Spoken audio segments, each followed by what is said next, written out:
광주 서구 화정동 신축 아파트 붕괴 사고 4일째입니다. 실종자 6명에 대한 수색 작업이 진행되고 있습니다. 사고 원인에 대해 다양한 추정이 나오고 있는 가운데 경찰은 사고 관계자를 입건하고 하청업체 세 곳 등에 대한 압수수색을 벌이고 있습니다. 관련 내용 정상만 한국재난안전기술원 원장과 함께 짚어보겠습니다.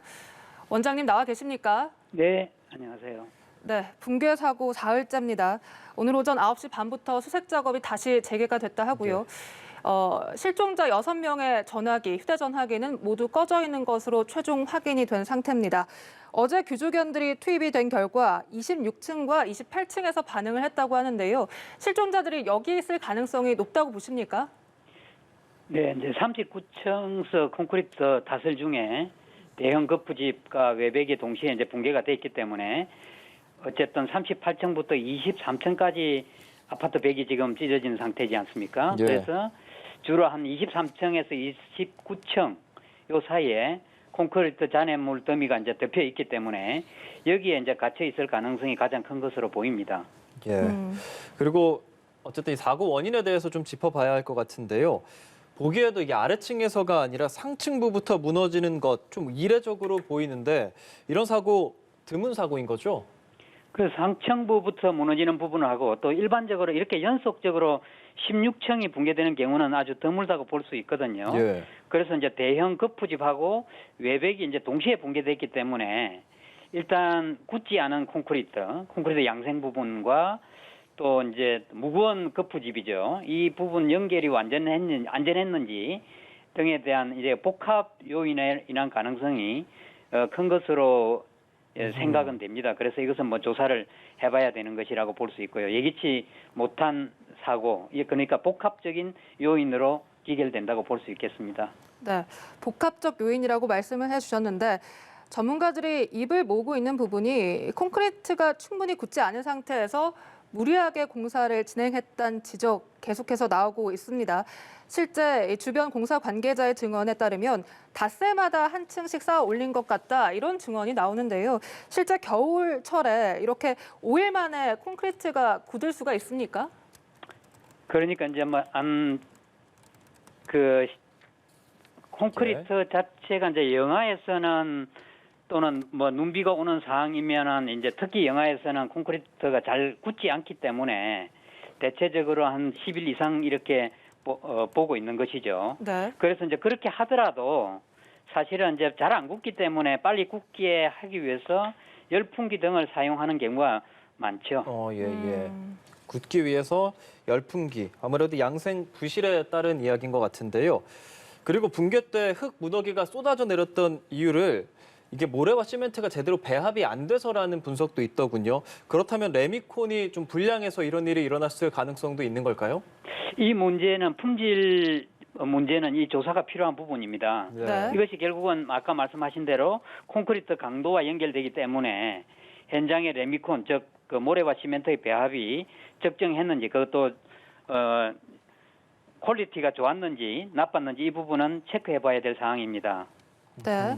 이렇게 부실 시공뿐만 아니라 또 다른 원인으로 추정되는 것이 바로 구조적 결함입니다. 이 철근 배근이 잘못됐을 가능성이나 이 아파트 건설 방식이 무량판 구조로 이 건설이 됐다고 하거든요. 이 네. 무량판 구조라는 것이 정확히 무엇입니까? 그러니까 이제 뭐 아까 아까 무량판 구조라는 것은 우리가 이제 크게 구조물을 두 개로 나눕니다. 하나는 라멘 구조, 하나는 무량판 구조. 무량판 구조가 이제 우리가 삼풍백화점도 무량판 구조였거든요. 네. 그러니까 이제 볼을 덜 사용하고 양쪽에 이제 기둥이 그것을 지탱하도록 만들기 때문에 일단은 이제 이연 부분이 굉장히 안전한 필요가 있는 부분이죠. 그래서 바닥이 하중을 견디지 못한 것으로 지금 봐서는요. 건설 방식의 문제는 아닌 것으로 보입니다. 일단은 건설 방식은 이거 쓸 수 있는 구조죠. 많은 대형 아파트에는 지금 무량판 구조를 쓰거든요. 네. 일반적인 공법이라는 말씀이신 거죠? 예, 그렇죠. 그리고 그렇다면 사고 현장에서 이 레일 일체형 시스템 공법에 대해서도 얘기를 하던데 이게 좀 무거워서 사고로 이어졌을 것이라는 분석도 있던데 이것도 아닐 가능성이 있다는 걸까요? 그것은 이제 좀 일 가능성이 더 많죠. 왜냐하면 일단은 이제 이 레일 일체형 시스템이라는 것은 3층 정도를 이제 지탱을 하게 돼 있는 거거든요. 그래서 1층을 올리면서 아래 2층이 지지를 해야만 가능한 거거든요. 예. 이제 무게가 크기 때문에 설비 자체가 너무 무겁기 때문에 여러 가지 편리함도 있지만 따라서 이제 아래 두 개 층이 충분히 지지할 수 있도록 콘크리트가 잘 돼 있었느냐 이 부분 때문에 숙련된 기능사가 필요하고요. 이 부분을 체크할 예, 예. 네. 이 부분은 좀 중요한 부분이라고 저는 생각합니다. 실제로 이제 작업자들이 법적으로 안전 기준을 제대로 지켰는지 숙련도가 있는지에 대한 분석도 좀 해봐야 한다고 하는데 그럼에도 불구하고 레일 일체형 시스템을 사용한 이유는 뭘까요? 아무래도 이제 비용도 들고 또 공사 속도도 빠른 장점이 있죠. 그렇군요. 네, 이런 가운데 이 관할구청이 이 4고 아파트 공사 착공 전에 이 수차례에 걸쳐서 이 시공사 측, 그러니까 HDC 현대산업개발 측에 안전관리 계획서에 대해서 5차례 보완 요청을 한 사실이 알려졌습니다. 예. 그렇다면 이 초기부터 이 안전에 대한 불감했던 것 아니냐 이런 목소리가 있는데요. 어떻게 보십니까?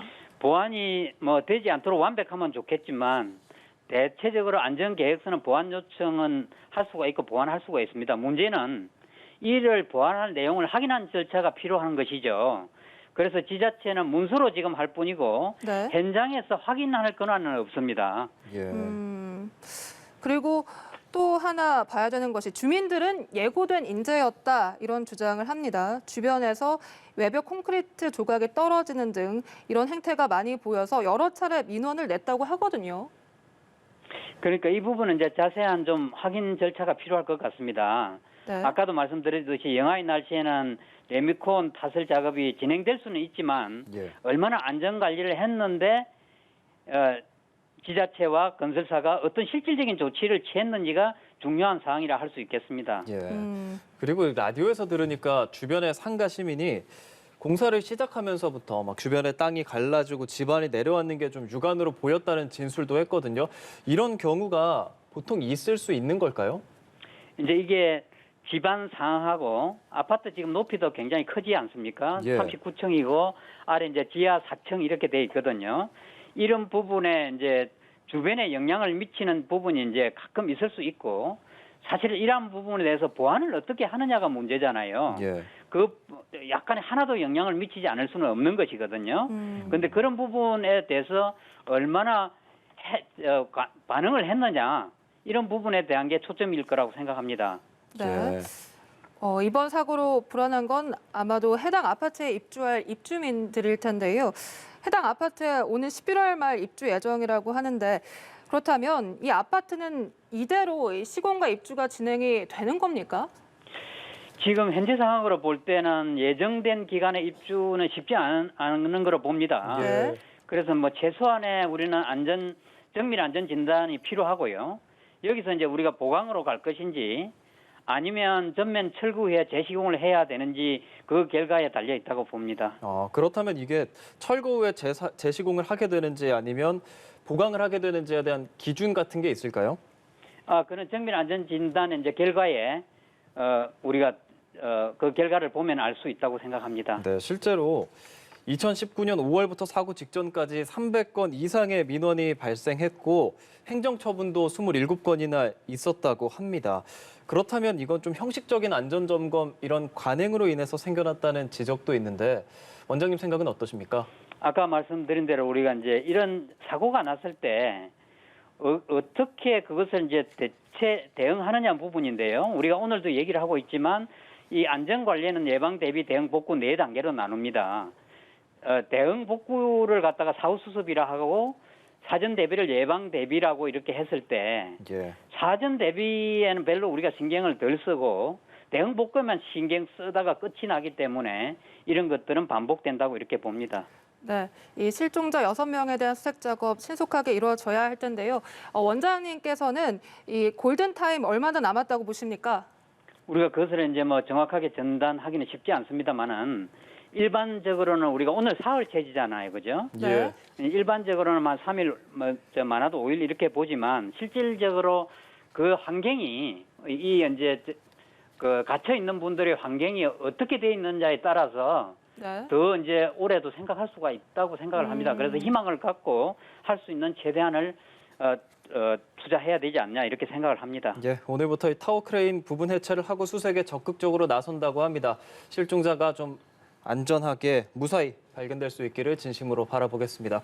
오늘 말씀 고맙습니다. 네, 감사합니다. 네, 지금까지 정상만 한국재난안전기술원 원장이었습니다.